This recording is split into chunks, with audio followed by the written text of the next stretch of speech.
بسم اللہ الرحمن الرحیم۔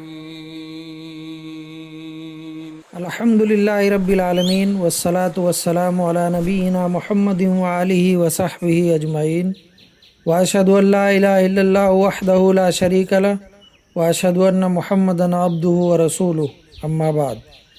معزز سامعین، برادران اسلام اور پردہ نشین ماؤں اور بہنوں، رمضان المبارک کا یہ مقدس مہینہ جود و سخا، ہمدردی اور ایثار و قربانی کا ایک عظیم الشان اور روح پرور ربانی مدرسہ ہے۔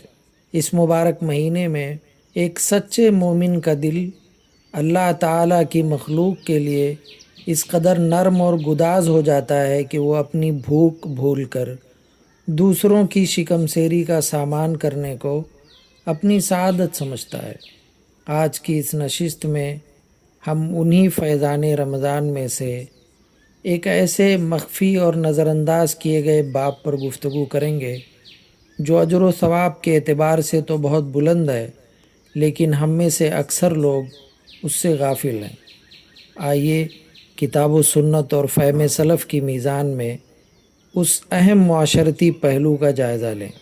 حضرات گرامی، یہ بات ہر معاشرے کا ایک روشن اور قابل فخر پہلو ہے کہ جو ہی رمضان المبارک کا آغاز ہوتا ہے، اہل ایمان ایک دوسرے پر سبقت لے جانے کی کوشش کرتے ہیں۔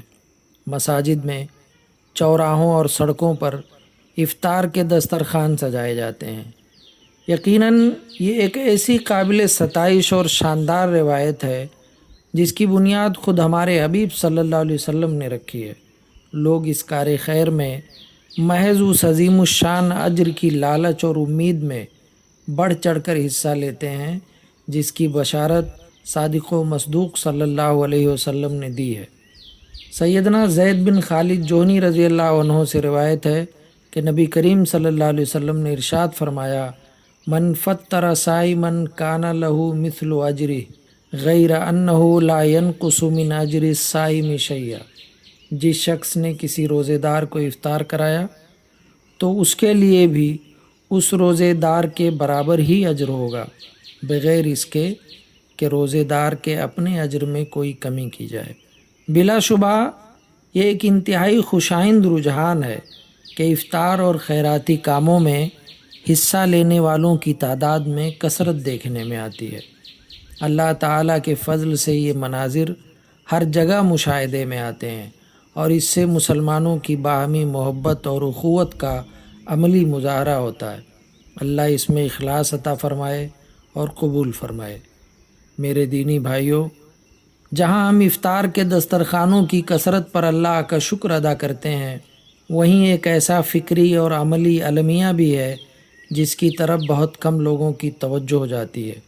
ذرا غور کیجئے، ہر شہر، ہر بستی اور ہر ملک میں یہ بات نہایت شدت کے ساتھ محسوس کی جاتی ہے کہ افطار کے دسترخوانوں کو تو گنا ہی نہیں جا سکتا کہ وہ اس قدر زیادہ ہیں، لیکن جہاں تک سحری کے دسترخوانوں کا تعلق ہے تو انہیں انگلیوں پر گنا جا سکتا ہے، یعنی وہ نہ ہونے کے برابر ہیں۔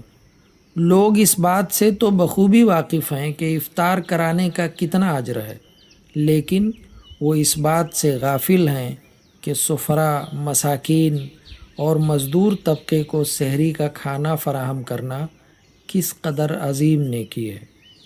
اگر افطار کرانے کا مقصد روزے دار کی دن بھر کی تھکاوٹ دور کرنا اور اسے رات کی عبادت یعنی تراویح کے لیے قوت فراہم کرنا ہے، اور بلا شبہ یہ سب برکت اور خیر ہے، تو یاد رکھیے محتاجوں اور ضرورت مندوں کو سحری فراہم کرنا بھی اجر عظیم کا باعث ہے، بلکہ بعض اوقات غریبوں کو سحری کرانے کا اجر افطار کرانے کے برابر اور بسا اوقات اس سے بھی بڑھ کر ہو سکتا ہے۔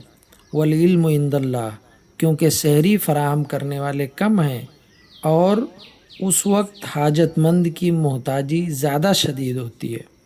اسلامی ماؤں، بہنوں اور بھائیوں، جب ایک صاحب حیثیت مسلمان کسی سفیر، محتاج یا مزدور کی سحری کا انتظام کرتا ہے تو وہ در حقیقت ایک ایسے صدقہ جاریہ کی بنیاد رکھتا ہے جس کے دنیاوی اور اخروی منافع بے شمار ہیں۔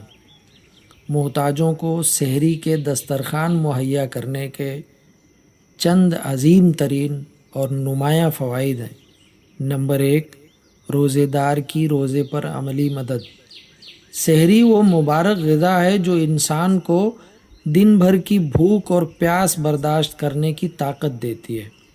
جب آپ کسی محتاج کو سحری کراتے ہیں تو آپ در حقیقت اللہ کی ایک عظیم عبادت روزے کی ادائیگی میں اس کے مددگار بن جاتے ہیں۔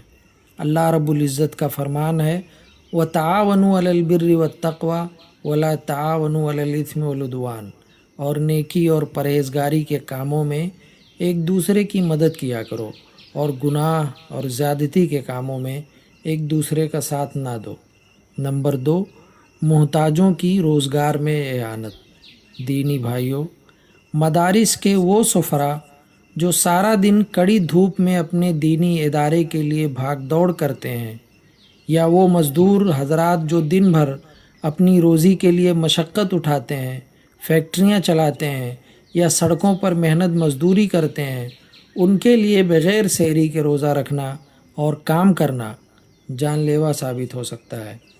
آپ کی فراہم کردہ ایک سحری انہیں نہ صرف روزہ رکھنے کی قوت دیتی ہے بلکہ انہیں اپنا حلال رزق کمانے اور اپنا کام دیانتداری سے ادا کرنے کے قابل بھی بناتی ہے۔ نمبر 3، غریب کے مال کی بچت۔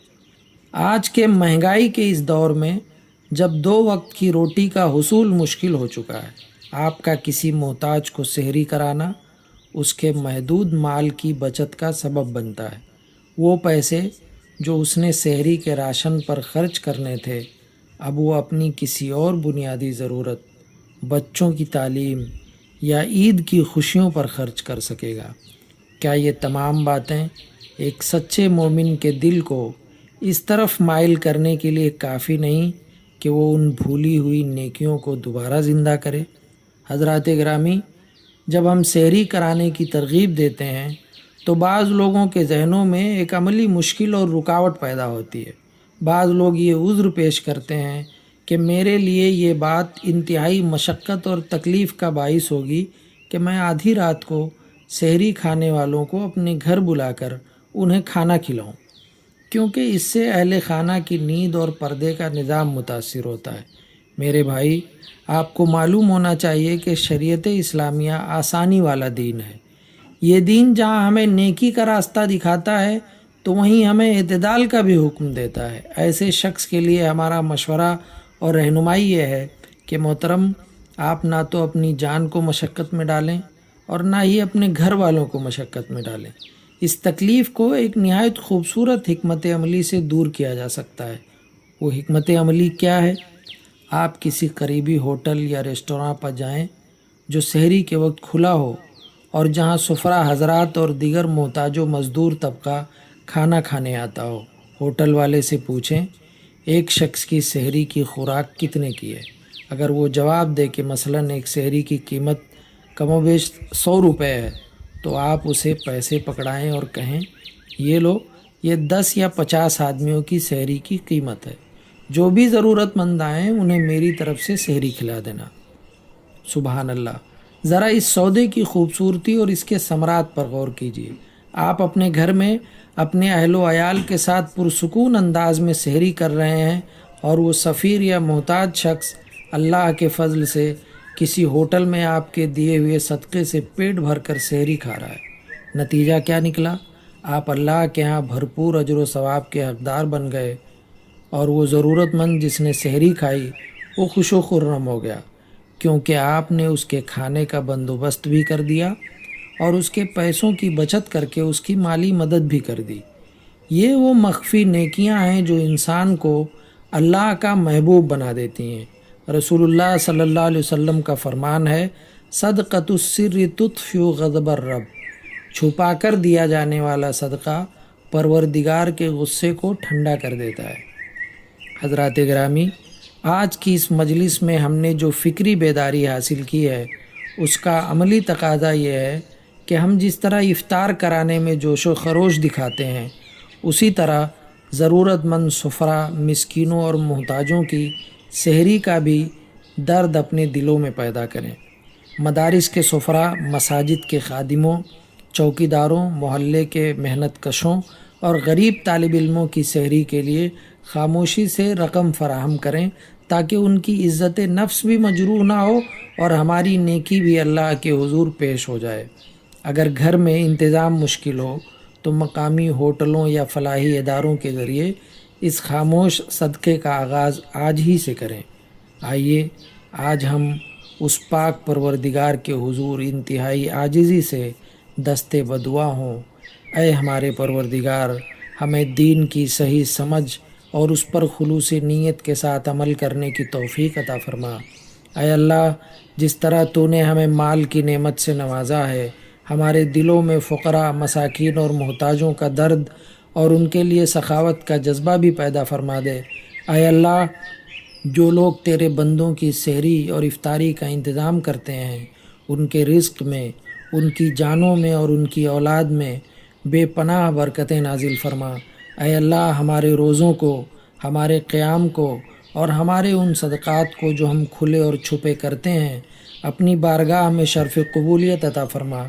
ہمیں ریاکاری اور دکھلاوے سے محفوظ رکھ اور ہمارے اعمال کو خالصتاً اپنی رضا کے لیے خاص کر لے۔ وفق اللہ الجمیع لکل خیر، وصلی اللہ علی نبینا محمد وعلی آلہ وصحبہ اجمعین۔